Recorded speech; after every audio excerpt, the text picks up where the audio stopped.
네, 안녕하세요. 올가제입니다. 자, 그럼 시즌3를 시작해 보겠습니다. 사실 벨리에서 칼럼으로는 이미 시작했는데 촬영 준비가 며칠 걸리다 보니까 좀 늦었는데 천천히 따라잡아 보겠습니다. 이제 시황 일주의 시작 주제로는 주식 유튜브 보고 돈 버는 방법이라는 다소 어그로스러운 이야기를 해볼 텐데요. 제목은 어그로 같지만 오늘 10분만 투자를 해서 한번 들어보시면 여러분이 이제 유튜브에서 제 채널이나 다른 투자 관련 채널의 영상을 시청하는 수백 수천 시간의 효용을 많이 높이실 수 있으리라 생각합니다. 그래서 목차는 이렇게 되고요. 아시다시피 저는 2023년에 약 1년 동안 시즌2 시황일주를 진행했었습니다. 그리고 그에 대한 시청자분들의 반응은 다양했는데요. 국제에 대한 뷰 덕분에 큰 손실을 피했다는 분도 있고, 또 주식에 대해서 보수적으로 겁주는 바람에 현금만 들고 있었다, 사과해라 하는 분도 있고, 19주차에 언급했던 그 BDRY 매수했다가 120% 수익 봤다고 감사하다는 분도 있었고, 숏 포지션 잡는 거 따라했다가 제가 익절했다는 영상 놓치는 바람에 크게 되었다, 그렇게 짜증내신 분도 있었고, 또 골드를 매수해서 재미 봤다, 그런 사람도 있었습니다. 이게 분명히 모두가 같은 영상을 보았는데 각자가 매매한 상품이 제각기 다르고 수익률도 제각기 천차만별 달랐던 것이죠. 이거는 비단 제 채널에서만 나타난 현상 아닙니다. 심지어 과거 구속된 그 청담동 이모 씨의 리딩방 안에서도 제가 장담하건대 소수의 사람은 그의 추천을 나이브하게 받아들이지 않은 채 참고만 하거나 아니면 오히려 반전 시그널로 활용하면서 이익을 본 사람이 있으리라 생각합니다. 물론 엄청 소수겠죠. 반대로 전설적인 가치투자 거장인 피터 린치의 마젤란 펀드의 경우에도 피터 린치가 은퇴 이후 통계를 내봤더니 마젤란 펀드 가입자 중 절반은 이익, 절반은 손실을 보았다고 이야기를 합니다. 피터 린치 펀드가 한창 이익을 보던 시장의 고점에서 이제 그 펀드로 자금이 막 유입이 되고 한참 이제 손실을 보던 시장의 저점에서는 인출을 해갔기 때문이죠. 물론 비율로 따지면 이모 씨의 리딩방에서 수익 본 사람은 극소수일 것이고 마젤란 펀드에서 수익 본 사람은 과반이 넘겠죠. 그래서 이 현상을 이제 도식으로 나타내면 다음과 같습니다. 유튜브나 각종 매체에서 얻는 정보는 여러분의 뇌라는 정보 처리 엔진을 거쳐서 여러분의 투자 의사 판단이라는 행동, 한마디로 인풋, 프레임, 아웃풋 이런 틀로 축약을 할 수 있을 듯합니다. 그럼 이 틀 안에서 우리가 더 나은 성과를 내기 위해서는 어떻게 해야 할까요? 먼저 인풋 측면에서는 요즘은 정보의 홍수 시대이기 때문에 인풋에 있어서 경제적 해자는 상당히 낮아지고 있죠. 투자 분야에서 이제 유일하게 존재하고 있는 해자는 블룸버그와 같은 기관 레벨의 투자 데이터 플랫폼이 이제 연간 수천만 원을 호가한다는 것인데, 그래도 전반적으로 인풋 단계에서는 스스로가 정보를 취사 선택하는 능력이 이제 점점 중요해지고 있다고 봅니다. 그다음 프레임 측면에서 시즌2나 이모씨나 마젤란 펀드에 의해서 볼 수 있듯이 동일한 인풋을 받더라도 스스로 그 인풋 정보를 처리하는 프레임이 어떤가에 따라서 그 다음에 오는 아웃풋이 달라지겠죠. 근데 인풋과 프레임이 좋더라도 그것을 또 행동이라는 아웃풋으로 옮기고 지속하는 것에 있어서 탐욕과 공포를 비롯한 감정이라는 노이즈는 쉴 새 없이 방해가 됩니다. 그리고 그 노이즈는 순환고리처럼 좋지 않은 인풋을 자꾸만 접하고 본인의 프레임이 확립되어 있지 않을수록 극대화됩니다. 그래서 이제 하나씩 우리가 살펴볼 텐데요. 우선은 좋은 인풋이란 무엇일까요? 많은 개인 투자자분들이 이 부분에 있어서 좋은 주식 유튜버, 경제 유튜버는 시장의 방향을 잘 맞히는 전문가라고 착각을 합니다. 그래서 맞히면 찬양하고 틀리면 또 욕하고 결국은 나에게 들어오는 정보를 인풋 삼아서 내 스스로 그 정보를 처리하는 프레임이 없이 그냥 요 마지막 단 아웃풋 파트에 집중해서 살만한 주식, 오를 타이밍을 누군가가 이 아웃풋 통째로 이제 떠먹여 주기를 바라죠. 그러나 그것은 잘못된 접근법이고 필연적으로 실망감과 분노, 손실로밖에 귀결되지 않습니다. 왜냐하면 기관 투자업계에서도 굉장히 잘 맞히는 전문가라 할지라도 승률은 55%에서 65% 정도에 불과합니다.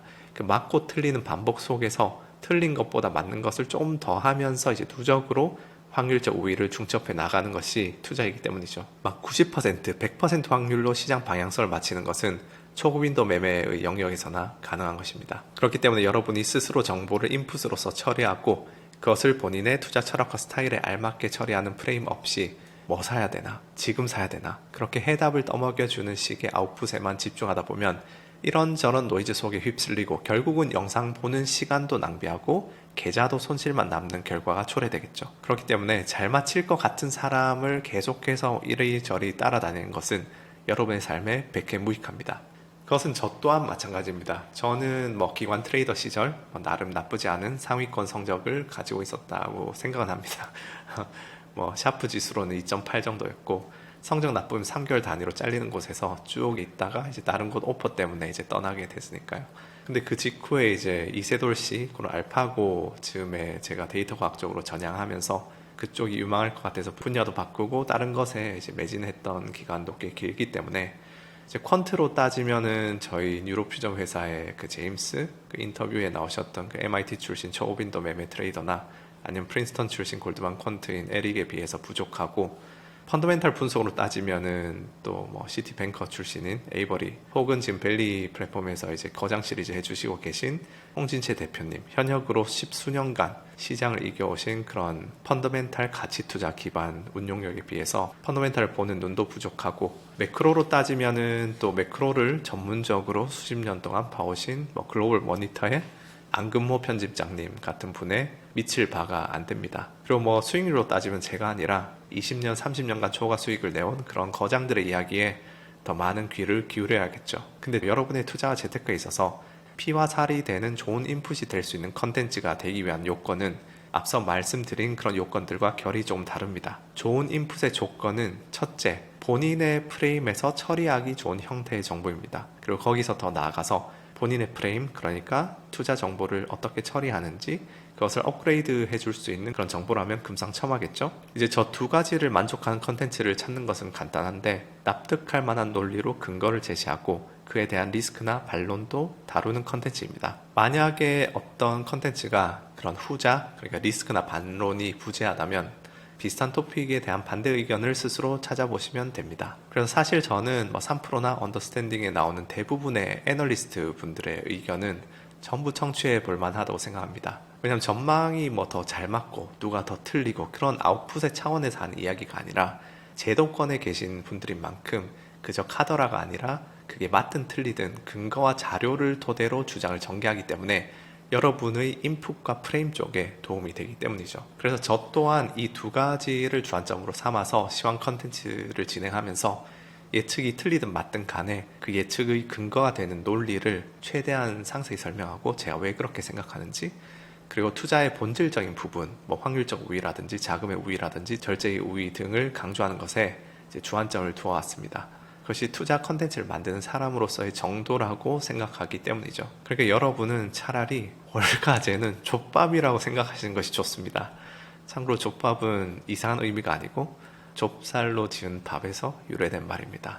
어쨌든 제 말을 고지곳대로 필터 없이 듣는 것보다 이놈은 족밥이니까 이놈이 하는 이야기에 뭔가 논리적으로 빈틈이 있을 거야. 재정정책이 완화적일수록 통화정책이 긴축적이기 때문에 어떤 섹터가 더 유리할 것이다 이렇게 말하는데 뭔가 잘못 생각하는 건 없는지 혹은 비트코인의 이번 반감기는 이전의 반감기와는 달리 수요의 기제가 다르기 때문에 가격 상승의 촉매가 아니라는데 그 로직은 말이 되는가? 그렇게 비판적으로 사고하는 과정을 통해서 여러분의 실력이 점점 더 상승할 수 있으리라 믿어서 의심치 않습니다. 그렇기 때문에 여러분은 어떤 컨텐츠, 뭐 제 컨텐츠나 다른 컨텐츠를 보실 때 이 인풋, 프레임, 아웃풋 이 틀을 꼭 기억해 주셨으면 좋겠습니다. 이쪽 아웃풋, 그래서 어떤 주식 사야 되는지, 언제 사야 되는지, 지금 사는 게 맞는지, 지금 팔아야 되는지 그것을 그냥 나이브하게 아무 생각 없이 이런 생각 없이 아웃풋만을 얻기 위해서 컨텐츠를 시청하는 일은 절대로 좋은 결과로 이어지지 않습니다.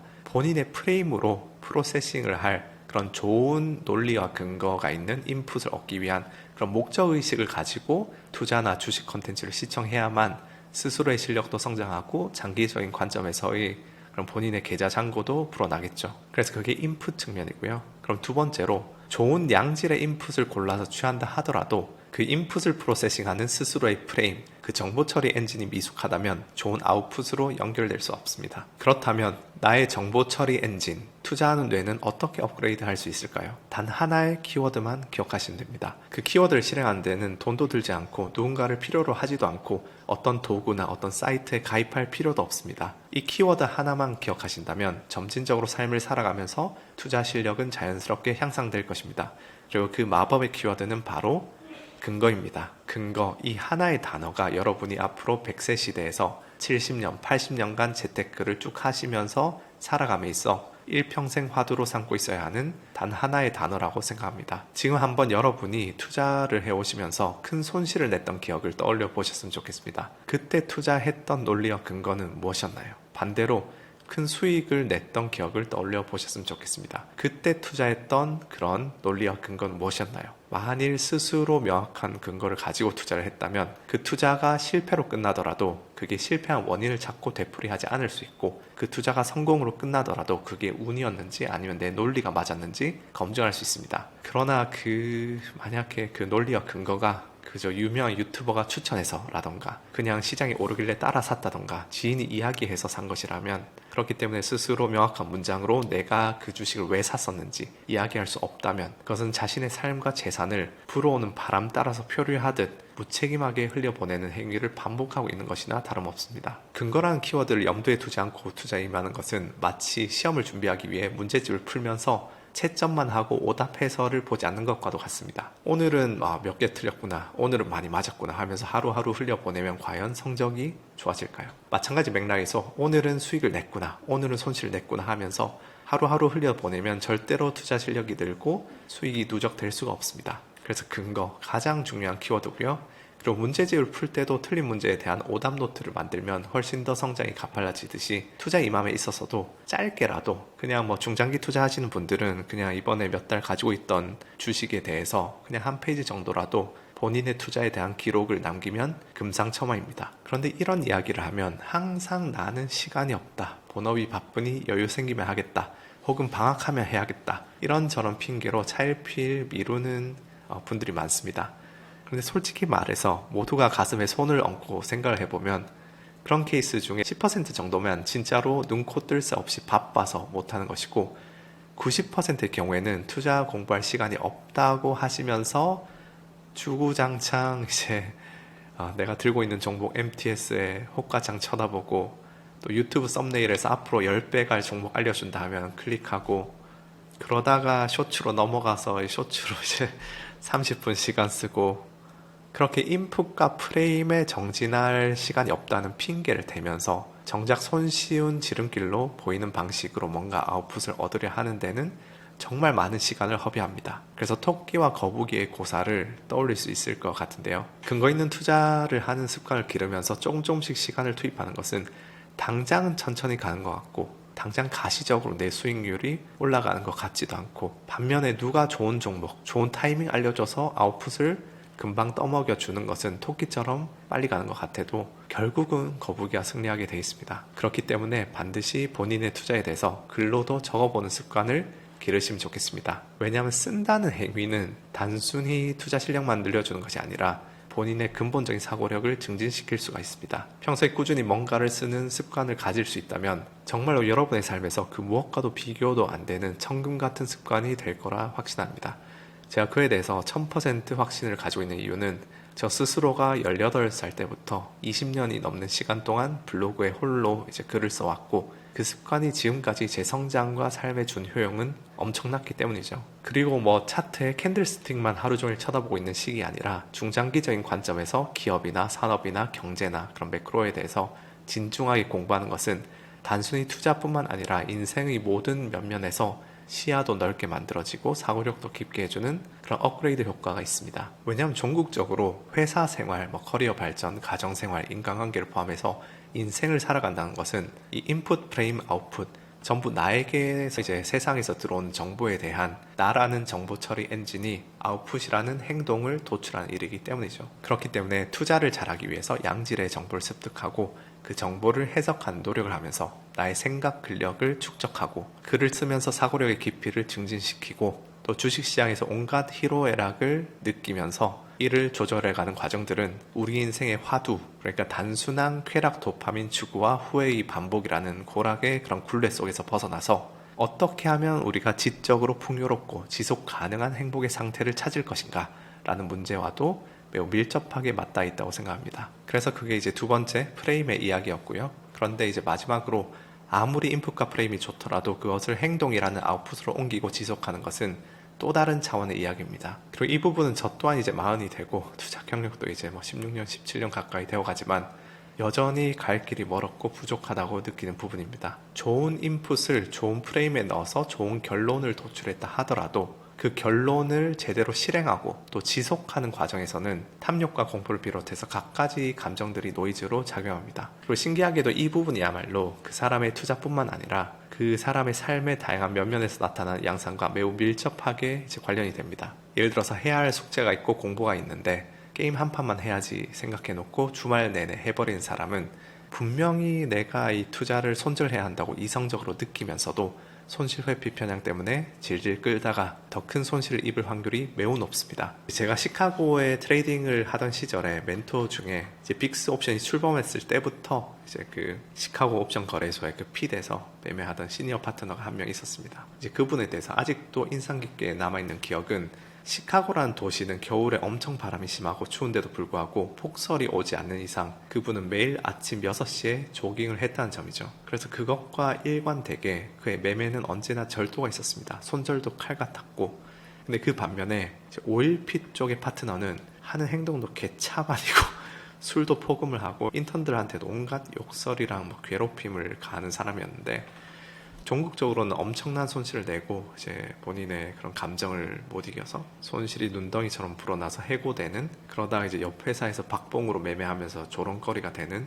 비참한 결말을 맞았습니다. 결국 아웃풋의 관리는 선행편이나 신가치투자 기본편 1회차에서 강조한 절제의 우위로 요약될 수 있습니다. 그러나 그 절제의 우위라는 것은 어느 날 갑자기 절제해야겠다 해서 되는 건 아니라는 점을 저도 아직도 작심삼일하는 결심이 많으면서 그 시행착오를 겪으면서 배워나가고 있습니다. 그리고 요즘 느끼는 것은 마치 투자에서 나의 프레임이 본질이고 단기적인 수익률은 이제 표면적인 현상이듯이 절제의 우위를 지키는 데 있어서 본질은 하드웨어고 계획을 결심하고 지키냐 못 지키냐 그런 거는 표면적으로 나타나는 현상이다 라는 점입니다. 그러니까 내가 먹는 것과 내 장내 미생물 체계 그리고 달리기 등의 운동을 통한 내 몸이라는 하드웨어의 건강관리, 그게 선행되어야만 그것을 기반으로 해서 나타나는 여러 행동들을 내가 더 잘 제어할 수 있다는 생각을 하고 있습니다. 그래서 요즘 달리기도 좀 하고 이제 벨리 참가자분들이랑 9월에 이제 소소한 마라톤 대회도 같이 나가고 뭐 그렇게 하고 있는데,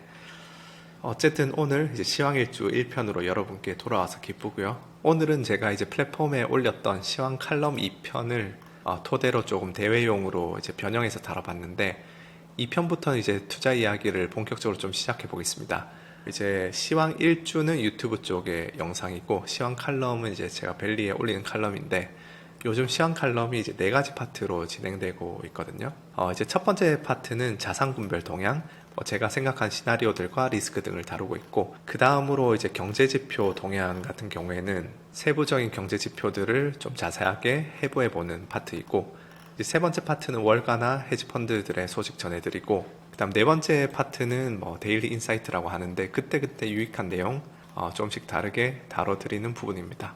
그래서 시황 일주도 이런 포맷 기반해서 이제 좋은 내용들 계속 유튜브에 올리면서 진행을 하도록 하겠습니다. 자, 그럼 시황 일주 1편은 이렇게 마치고요. 2편에서 또 찾아뵙도록 하겠습니다. 감사합니다.